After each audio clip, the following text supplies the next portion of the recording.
আসসালামু আলাইকুম প্রিয় ভাই বন্ধুরা, পর্দানিস মা বোনরা, আমরা দৃশ্য দেখতেছি ফিলিস্তিন আক্রমণ করছে, ভয়াবহ আক্রমণ হচ্ছে।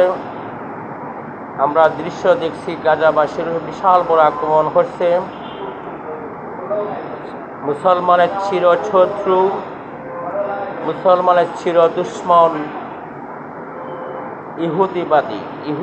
ইহুদিরা, মুসলমানের চির দুশ্মন ইহুদিরা।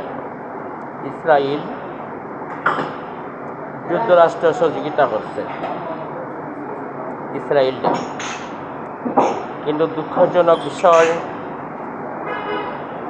আমার বাংলাদেশ এবং পাকিস্তান এবং আরও যে বিভিন্ন রাষ্ট্র আছে মুসলমান রাষ্ট্র, ইরাক থাকা সত্ত্বেও আমরা ফিলিস্তিনের পাশে দাঁড়াইতে পারছি।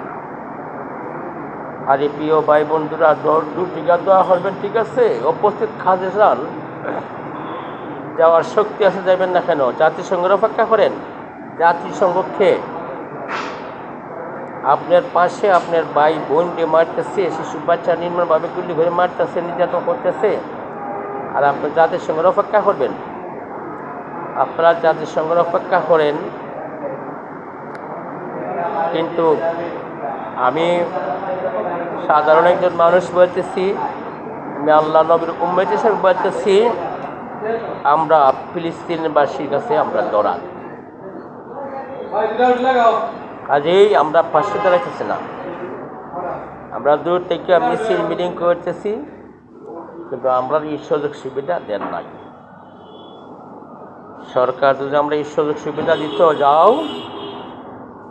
সাথে সৈন্য দিত, আলহামদুলিল্লাহ আলহামদুলিল্লাহ আমরা কইলাম না, আলহামদুলিল্লাহ আমরা চাই। কয়জনে মারল? প্রিয় ভাই বন্ধুরা, দোয়া করবেন ফিলিস্তিনবাসীর লেগে, এবং বেশি বেশি আমল করে দোয়া করবেন। সুবহানাল্লাহ, আলহামদুলিল্লাহ, লা ইলাহা ইল্লাল্লাহ, আল্লাহু আকবার। গাজাবাসীর অবস্থা খুবই খারাপ, ভয়াবহ, এবং ফিলিস্তিনবাসী শিশু বাচ্চা থেকে, এবং তারা নির্মমভাবে মারতেছে।